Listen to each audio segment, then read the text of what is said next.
नमस्कार दोस्तों, मेरा नाम है चिराग उठी, मेरे साथ है सुनील भाई। आज हम एक अहम मुद्दे को लेकर आए हैं। दरअसल किस तरह से कुछ ऐसे गैंग एक्टिव हैं उत्तर प्रदेश में जो खून के सौदागर हैं। यानी खून में वो एक तरह से जो वाटर है, सेलाइन मिलावट। वाटर, वो मिलाते हैं और उसके बाद जो 50 यूनिट ब्लड होता है वो 100 यूनिट हो जाता है और उसको बेचते हैं औने पौने दामों पर। ये बहुत ही गंभीर मामला, लोगों की डायरेक्ट एक तरह से कहा जाए हेल्थ से जुड़ा हुआ मामला। और आप सोचिए, कई सारे इन्फेक्शंस का खतरा रहता है अगर इस तरह का ब्लड एक ऐसे पर्सन के चढ़ा दिया जाए जिसको ऑलरेडी बीमारियां हैं। ये एक गैंग का खुलासा किया है एक डॉक्टर एमबीबीएस जो है, जो किंग जॉर्ज मेडिकल यूनिवर्सिटी से पढ़ा हुआ है, उसको गिरफ्तार किया है। वो इसमें शामिल था, उसका एक दोस्त शामिल था। ये बहुत गंभीर मामला है सुनील भाई। बिल्कुल, ये बहुत ही गंभीर मामला है। और सबसे बड़ी बात कि आप ये सोचिए कि अभी तक हम यही सुनते आए हैं कि खाने में मिलावट, तेल में मिलावट, दूध में मिलावट, लेकिन अब ब्लड में भी मिलावट, वो भी इंसानी खून। इंसानी खून जिसकी इतनी ज़रूरत है, ख़ास तौर पे जब हम बीमार होते हैं, ऐसी स्थिति हम बिल्कुल एक सीरियस कंडीशन में होते हैं, उस समय ब्लड की ज़रूरत पड़ती है। और वैसे पेशेंट को भी अगर इस तरह का ब्लड दे दिया जाए तो सोचिए क्या होगा। फिर तो यही होगा कि उसकी जान तो ऑलरेडी खतरे में है, और हम उसकी जान बचाने के लिए जो हम खून दे रहे हैं, वो खून भी अगर इन्फेक्टेड हो, उसमें मिलावट हो, तो क्या होगा। तो अगर जो इस जिस केस की हम बात कर रहे हैं, इसका नाम है आरोपी का डॉक्टर अभय प्रताप सिंह। और जैसा कि आपने बताया कि लखनऊ के किंग जॉर्ज मेडिकल कॉलेज में ये साल 2000 में इसने एमबीबीएस की पढ़ाई की थी। तो अगर एमबीबीएस का डॉक्टर, जिसके ऊपर लोग भगवान का दर्जा देते हैं, भगवान कहते हैं, अगर वो इस तरह से करे, और वो भी कुछ पैसों के लालच में। सोचिए कि इस समय ये यहाँ इटावा सैफई के एक मेडिकल कॉलेज में असिस्टेंट प्रोफेसर था ये। और इसकी सैलरी तकरीबन 1.5 लाख रुपए से ज़्यादा है। इसकी बीवी भी डॉक्टर है, आलीशान घर है, लग्जरी गाड़ियां हैं, फिर भी इसका लालच इस तरह के कारनामे करने के लिए, कारनामा क्या कहें, बल्कि लोगों की जान जोखिम में डालने के लिए वो कदम उठा रहा था। और ये आज से नहीं, पिछले कई साल से कर रहा था। और इसके लिए ये लोग बाकायदा, जो गरीब आदमी है या फिर नशेड़ी है, मतलब कैसे भी उन्हें खून चाहिए। तो आपको ये बता दें कि एक फिल्म भी आई थी कुछ साल पहले, उसका नाम था लाल रंग।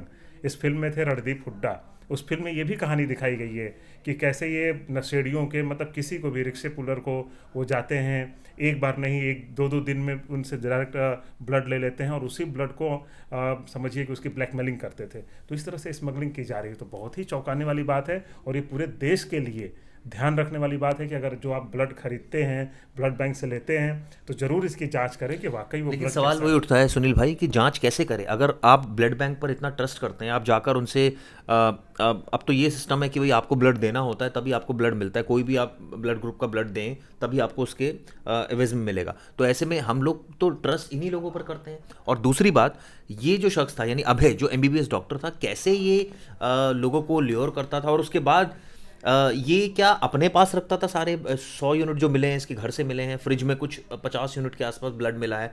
तो या ये किस तरह से ये पूरा मॉडस ऑपरेंडी चल रहा था, ये कहाँ कोई ब्लड बैंक से इसका कांटेक्ट था, किस तरह से चल रहा था। जी, ये ब्लड बैंक जो आप बता रहे हैं, बिल्कुल वो सही बात है। ये कई ब्लड बैंक में इनके कांटेक्ट थे, करीबन 10 से 12 ब्लड बैंक, बड़े बड़े हॉस्पिटल वहाँ पे लिंक थे। चूँकि ये खुद एक बड़ा डॉक्टर था, और क्या नाम है, एक बड़े कॉलेज में, मेडिकल कॉलेज में ये पढ़ाता भी था, और खुद ब्लड को लेकर के काफ़ी सारी रिसर्च भी की हुई थी।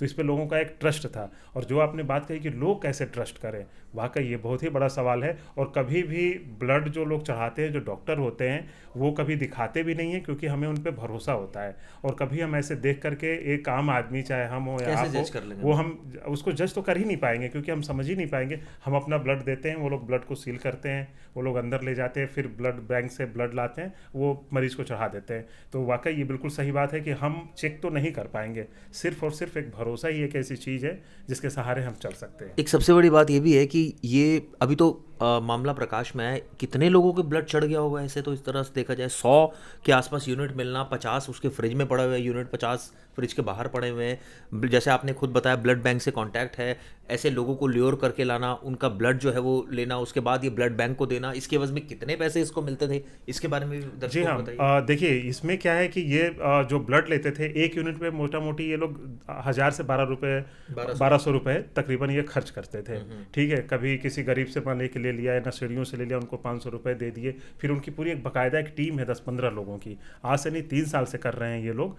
और ये जो ब्लड है, उसको सप्लाई करते थे, और उसके लिए बाकायदा जो ब्लड बैंक होते वहाँ तो थे ही, लेकिन ये अपने घर पे भी रखते थे। जबकि कानूनन ये है कि ब्लड लेने के तुरंत बाद उसको ब्लड बैंक में फ्रीजर में रखा जाता है, और ये जो ब्लड होता है टेक्निकली ये 20 दिनों तक उसकी लाइफ होती है। मतलब आज अगर ब्लड दिया है तो 20 दिन के अंदर उसे कहीं ना कहीं कंज्यूम करना बहुत ज़रूरी है, किसी मरीज़ को देना बेहद ही ज़रूरी है। लेकिन ये लोग ऐसा करते थे कि 20 दिन क्या, 20 से 25 दिन भी हो जाते थे और उस ब्लड को मरीजों को दे देते थे।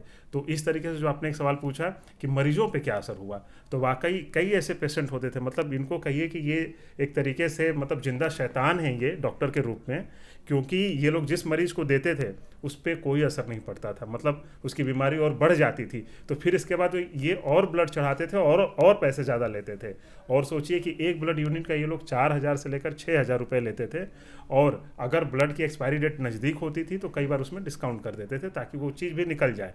ये नहीं सोचते थे कि ब्लड एक्सपायर हो गया है तो इससे जान भी जा सकती, ये वो कभी नहीं सोचते। लेकिन ये तो क्या सोचेंगे, वो तो पानी मिला रहे हैं इसमें, जो एक अलग किस्म का जो पानी है वो इसमें मिलाया जा रहा है, ताकि क्योंकि इतने डोनर तो मिलते नहीं, आप कैसे ढूंढेंगे इतने डोनर, तो अब उसकी क्वांटिटी बढ़ानी है तो उसमें पानी मिलाइए, और पानी मिलाकर लोगों को वो दिया जा रहा है, लोग अपने चढ़वा रहे हैं, उनके इन्फेक्शन भी हो सकता है और हो सकता है हुए भी हो। अब ऐसे केस तो रिपोर्ट में नहीं आते इस तरह। नहीं बिल्कुल, ये इसमें इन्फेक्शन हुए हैं। इसमें आपको बता दें कि इसमें सलाइन वाटर ये लोग मिलाते थे, और सलाइन वाटर से कई बार ये 3 यूनिट अगर ब्लड है तो उससे 4 या 5 यूनिट बना लेते थे, कई बार डबल भी 3 से 6 यूनिट भी बना लेते थे। यानी कि अगर 1 यूनिट ब्लड है तो कई बार उससे 2 यूनिट बना लेते थे या फिर 1.5 यूनिट। और सलाइन वाटर से क्या होता है कि इन्फेक्शन के चांसेस तुरंत सीधे बढ़ जाते हैं, क्योंकि ब्लड में अगर आपने कुछ भी मिला दिया तो उससे आपकी जान को तुरंत खतरा होता है। और अब अभी पुलिस जो यूपी एसटीएफ है इस पर काफ़ी अच्छा काम किया है, और ये पता लगाया जा रहा है कि इससे कितने लोगों की मौत हुई होगी इसका कोई आकलन नहीं है। लेकिन और ये तो पता लगाना भी सुनील भाई बहुत मुश्किल है। अब किसी की डेथ हो गई, अब उसके मेडिकल हिस्ट्री खंगालिए, अब कैसे पता लग जाएगा वो आदमी नहीं है, तो या तो कोई हो जिंदा हो और उसको बीमारियां हो रही हो, इन्फेक्शन हो रहा हो, तो पता लग सकता है कि भाई ये ब्लड चढ़ा है, हो सकता है इसकी वजह से हो रहा हो। नहीं बिल्कुल ये बात सही है। और आपको ये भी बता दें कि जो हॉस्पिटल में अब सोचिए कि एक सीरियस एक बीमार आदमी है, उसको ये ब्लड चढ़ाया जाता है, फिर उसकी डेथ हो जाती है। तो अब इसमें अब मेडिकल ये ब्लड वाली बात तो आएगी नहीं, खास तौर पे ब्लड वाली बात। लेकिन यूपी के कई ज़िलों में, खास तौर से लखनऊ के आसपास इनका पूरा नेटवर्क चल रहा था। और एक सवाल जो आपने पूछा कि इतने लोग तो डोनेट भी नहीं करते, आपको बता दें कि यूपी और बिहार में ब्लड डोनेशन को लेकर के बहुत ही कम जागरूकता है। यहाँ पे लोग कम ब्लड डोनेट करते हैं। आप देखते भी होंगे कैंप इधर साइड में काफ़ी कम लगते हैं। लेकिन ये जो शातिर थे, इनका रैकेट बहुत बड़ा है। ये केवल 2 लोग नहीं है, इसमें कम से कम 15 से 20 लोग शामिल हैं। और इन लोगों को ये बात अच्छी तरह से पता थी कि अगर आप जैसे यूपी से बाहर निकलते हैं, मतलब पंजाब, हरियाणा, तो ये जो 2 ऐसे राज्य हैं पंजाब और हरियाणा, यहाँ पर लोग ब्लड डोनेशन को लेकर के काफ़ी जागरूक है। खासतौर से आप देखते होंगे कि इधर कैंप ज़्यादा लगाए जाते हैं, तो ये लोग स्पेशली हरियाणा और पंजाब में जाते थे, वहाँ पे बड़े बड़े ब्लड कैंप लगाते थे और वहाँ से ब्लड ले करके और यहाँ पे आकर के सप्लाई करते थे। अब सोचिए कितनी ज़बरदस्त मॉडस ऑपरेंडी है, और पिछले काफ़ी सालों से काम कर रहे थे, लाखों रुपए कमाई वो तो एक अलग बात है, कितने लोगों की जान खतरे में डाली ये आप सोचिए। कितने लोगों को ब्लड चढ़ गया होगा, कितने लोगों की हो सकता है मौत भी हो गई होगी, लेकिन इसका कोई आंकड़ा तो नहीं आएगा सामने। बहरहाल अब पुलिस ने तो कार्रवाई की है, सख्त कार्रवाई, इनको गिरफ्तार किया है। उम्मीद ये की जानी चाहिए कि आगे इस तरह की घटना ना हो, इनके पूरे रैकेट को बस्ट किया जाना चाहिए। जो जितने लोग और हम चाहते हैं क्राइम तक के माध्यम से अगर कोई ऐसा कंप्लेंट देख रहा हो, कई बार ऐसा होता है कि कोई वीडियो ऐसा कंप्लेंट देखता है कि उसको लगता है कि उसको गलत ब्लड चढ़ा था, किसी डॉक्टर ने बताया हो, तो फिर आपको नहीं ट्रेल मिल रहा हो, तो इस खबर के जरिए अगर आपको कुछ ट्रेल मिले तो आप ज़रूर कमेंट कीजिएगा। और हम ये चाहते हैं कि ऐसे लोगों से सावधान रहिए। अब सवाल ये कि सावधान कैसे रहना है, अंतिम कमेंट कीजिए। नहीं बिल्कुल इसमें सावधान, लेकिन इस सावधानी से ज़्यादा ज़रूरी ये है कि हम जागरूक बने, खास तौर पे ब्लड डोनेशन को लेकर के। क्योंकि यहाँ पे अगर यहाँ पे भी कैंप लगेंगे, मान लें कि जैसे लखनऊ जिधर साइड में इस तरह के केसेस ज़्यादा बढ़े, अगर वहाँ पे ब्लड बैंक है, अगर वहाँ पे लोग डोनेट करें, अपनी मर्जी से करें, लोगों को जागरूक किया जाए, अगर आसानी से ब्लड मिलता रहे, लोगों को सर्कुलेशन में ये चीज़ें होती रहें, तो ऐसे गैंग ज़्यादा पनप नहीं पाएंगे। लेकिन होता क्या है कि यूपी बिहार की साइड में कम लोग ब्लड डोनेशन करते हैं, इसलिए इस तरह के रैकेट ज़्यादा एक्टिव हैं और इस तरह से कर रहे हैं। तो ये लिहाजा हमारी यही गुजारिश है कि ब्लड डोनेशन एक समय के अनुसार जो भी इसके मानदंड हैं कि 2-3 महीने के गैप पे हम कर सकते हैं, वो हमें करते रहना चाहिए। वो करना हमारे शरीर के लिए भी बेहतर रहता है। बेहतर है, बहुत अच्छी बात बोली, शरीर के लिए बेहतर है। कई सारी बीमारियां जो है वो आपको नहीं लगेगी, खासकर कैंसर की अगर बात की जाए। ये कहा जाता है कि अगर आप अपना ब्लड, आपको हार्ट अटैक से भी आपको काफ़ी बहुत रेयर चांसेस हो जाते हैं अगर आपका ब्लड बार बार चेंज हो रहा हो। तो इस तरह की रिसर्च है बाकायदा। और मुझे याद है, मैं एक हॉस्पिटल में गया था, वहाँ लिखा हुआ है ब्लड ब्लड डोनेट करने के क्या क्या फ़ायदे हैं, उसमें बहुत बड़ा बड़ा लिखा रहता इसीलिए है। तो देखिए हर जगह आप हॉस्पिटल में जाते हैं तो एक बड़ी सी लाइन लिखी रहती है, रक्तदान जीवन दान।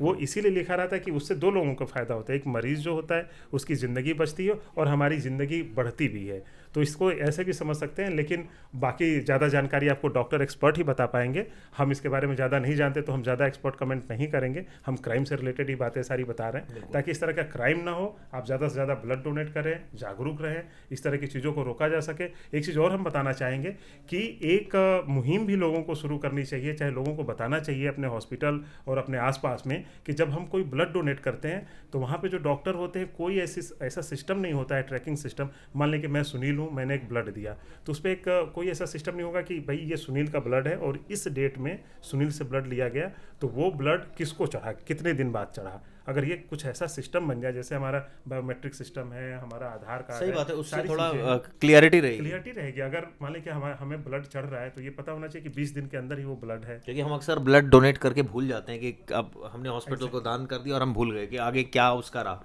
कई बार ये चीज़ें ये दिक्कत इसलिए है क्योंकि ऐसा सिस्टम ही नहीं बनाया गया है। ये सिस्टम एक सरकार को बनाने की ज़रूरत है, क्योंकि एक जो मिलावट पे तो आप रोक नहीं पा रहे हो, लेकिन कम से कम जो इंसानी खून में मिलावट है उसे रोकने की जिम्मेदारी सरकार को है और होनी चाहिए। बिल्कुल सही कहा। इनफैक्ट सभी मिलावटों को रोकने की जिम्मेदारी सरकार की और आम लोगों की जागरूक की भी है, क्योंकि वो जागरूक रहेंगे तो काफ़ी सारी चीज़ें प्रकाश में आएगी। ये वीडियो आपको कैसा लगा दोस्तों, ज़रूर बताइएगा, कमेंट कीजिएगा, चैनल को सब्सक्राइब कीजिए, वीडियो को शेयर कीजिए, बेल आइकन ज़रूर दबाइए। और आप सजेस्ट भी कर सकते हैं कि किन किन टॉपिक्स पर हम डिस्कस करें, हम उन मुद्दों को ज़रूर उठाएंगे दोस्तों। Thank you. Thank you.